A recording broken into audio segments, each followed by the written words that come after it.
Hi అండి, అందరూ ఎలా ఉన్నారు? మళ్ళీ నేను కొయ్యంగా అంటారండి, చిన్నగానే చిన్న చిన్న ముక్కల కింద కోయించిన కొయ్యంగా అండి. ఇది ఒకటే తీసుకున్నాను. దీన్ని శుభ్రంగా కడుక్కోవాలండి. కొంచెం కళ్ళుప్పు వేయాలి. కళ్ళుప్పు వేసి కొంచెం పసుపు వేసి నీట్గా కడగాలండి. కడిగేసిన తర్వాత కర్రీ తయారు చేద్దాము. దీన్ని శుభ్రంగా కడుక్కోవాలి. ఇలాగా చూడండి. ఇప్పుడైతే కర్రీ ఏమేం కావాలో చెప్పడానికి వచ్చేసానండి. చూడండి, కొంచెం ఆయిల్ కావాలండి, కొంచెం కారం, కొంచెం పసుపు, కొంచెం సాల్ట్, పచ్చిమిరపకాయలు కావాలి ఎక్కువగా. కొంచెం కారం తక్కువ వేయాలండి, పచ్చిమిరపకాయలు ఎక్కువ వేయాలి. ఇందులో ఒక ఉల్లిపాయ, ఒక టమాటా చాలు. చింతకాయలండి. చింతకాయ కట్టిపరిగి చాలా టేస్ట్ ఉంటుందండి. కట్టిపరిగిలో ఎప్పుడైనా చింతకాయ వేసి మీరు ఉండి చూడండి, అసలు ఎలా ఉంటుందంటే అలా ఉంటుంది. చాలా చాలా టేస్టీ ఉంటుంది అసలు. కట్టిపరిగి అంటేనే టేస్టీ. అందులోకి సముద్రంలో నుంచి వచ్చిందండి ఇది. పొద్దున్న పోడి వెళ్ళాము. వెళ్తే అక్కడ చాలా బాగా అందంగా కనపడుతున్నాయి. సరే కదా ఒకటి తీసుకున్నానండి. ఎక్కువైతే ఎందుకులే, ఎవరో తినేవాళ్ళు లేరు, అందుకని ఒకటే తీసుకున్నానండి. చాలా చాలా టేస్టీ ఉంటుందండి. ఈ ప్రాసెస్లో చేసి చూపిద్దామని తీసుకున్నాను. ఒక్కటే తీసుకున్నానండి, చేసి చూపిస్తున్నాను. చూడండి, కట్టిపరిగి చింతకాయ ప్రాసెస్లోకి వెళ్ళి ఇదిగోండి. చూడండి, చింతకాయ కట్టిపరిగి ప్రాసెస్లోకి వచ్చేసాం. చూడండి, కట్టిపరుగులు ఇలాగా ఉప్పు పసుపు వేసి ఇలా నీట్గా కడుక్కోవాలండి. ఇలా కట్టుకుని పెట్టుకోవాలి. ఉల్లిపాయలు పచ్చిమిరపకాయలు మిక్సీ పట్టుకోవాలి. చింతకాయలు కూడా ఇలా కచ్చపిచ్చే చింతకాయలు మిక్సీ పట్టుకోవాలి. చెప్పాను కదండి, ఇదంతా ప్రాసెస్లోకి వెళ్దాం. ఇప్పుడు స్టవ్ వెలిగించుకోవాలి. ముందు వాటర్ పోసుకోవాలండి.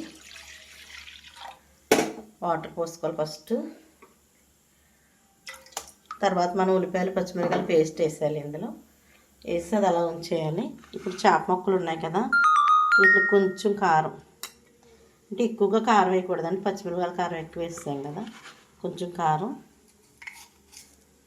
సరిపడా ఉప్పు,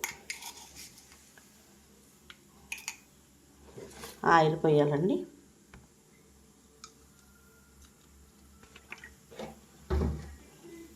పోసి కలిపేయాలి.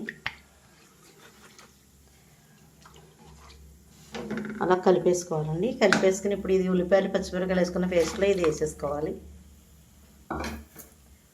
ఇది ఇందులో వేసేయాలండి. వేసి ఒక నిమిషం ఉంచాలి. ఒక నిమిషం సిమ్లో చూడండి. ఇప్పుడు టమాటా ముక్కలు ఇలా కోసేసుకున్నాం కదా, ఇందులో ఇలా వేసేసుకోవాలండి.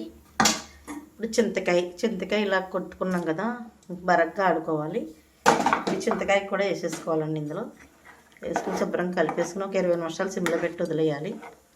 చక్కగా చింతకాయ కట్టిపరిగి కూర తయారైపోద్దండి. చాలా టేస్టీగా ఉంటుంది. ఈ ప్రాసెస్లో మీరు చింతకాయ కట్టిపరిగి చేసుకున్నారంటే అస్సలు వదలరు. ఈ ప్రాసెస్లో ఒకసారి చేసుకుని చూడండి అండి, చాలా టేస్ట్ ఉంటుంది. అసలు నేను చెప్పకూడదు కానీ మీరు తిని చూడాలి, అప్పుడే మీకు. ఇదిగోండి, కొయ్యంగా అంటారు, కట్టిపరిగి అంటారు దీన్ని. కొంచెం పెద్దది, కొయ్యంగికి ఎక్కువ, కట్టిపరిగి తక్కువ అన్నట్టు ఉంది ఇది. అందుకే దీన్ని కట్టిపరిగి అనే చెప్తాను. చింతకాయ కట్టిపరిగి అయితే ఉడికిపోయిందండి. చూడండి, కూర అయితే తయారైపోయింది. కొంచెం లైట్గా ఇలా అడుగంటాలండి. ఇలా అడుగంటాలి. కొంచెం అడుగంటలేనట్టుగా అంటాలండి. ఇప్పుడు కూర కట్టేసుకుందామండి. కట్టేసుకుని సర్వ్ చేసేసుకుందాం. నోరు ఊరిపోతుందండి.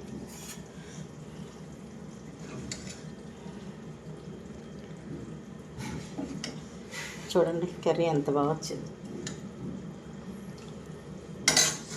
వేడి వేడి రైస్, వేడి వేడి కర్రీ. కానీ ఈ కర్రీ రేపటికి ఇంకా బాగుంటుందండి. చల్లారిన తర్వాత తినాలి. ఈ కర్రీని వేడివేడిగా తినకూడదు అసలు. చల్లారితేనే చాలా టేస్ట్ ఉంటుంది. వేడివేడి దానికన్నా చల్లారిన తర్వాత ఇంకా ఇంకా ఇంకా బాగుంటుందండి. చూడండి, కట్టిపరిగి అలా చేసుకుంటే, ఇలా చింతకాయ ఇలా చేసుకుంటే ప్రాసెస్లో చాలా టేస్ట్ ఉంటుంది.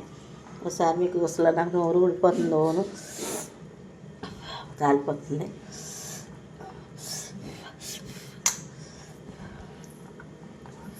చూడండి, ఈ ప్రాసెస్లో కనుక ఇలా తయారు చేయండి, చాలా చాలా టేస్టీగా ఉంటుంది. మీరు అందరూ ఎంజాయ్ చేస్తూ తింటారు. చూడండి, నేను రుచి చూసి చెప్తాను. ఆహా, అబ్బబ్బబ్బా, చాలా అంటే చాలా టేస్టీగా ఉందండి. ఈ ప్రాసెస్లో ఒకసారి తయారు చేసి చూడండి, అసలు ఎవరు వదలరు. మీ పిల్లలు అయితే ఇంకే కూర తీసుకోరు, ఈ కూరతో తినేస్తారు రైస్ అంతా. అంత టేస్టీగా ఉందండి. చూడండి, ఈ కూర ఈ ప్రాసెస్లో ఒకసారి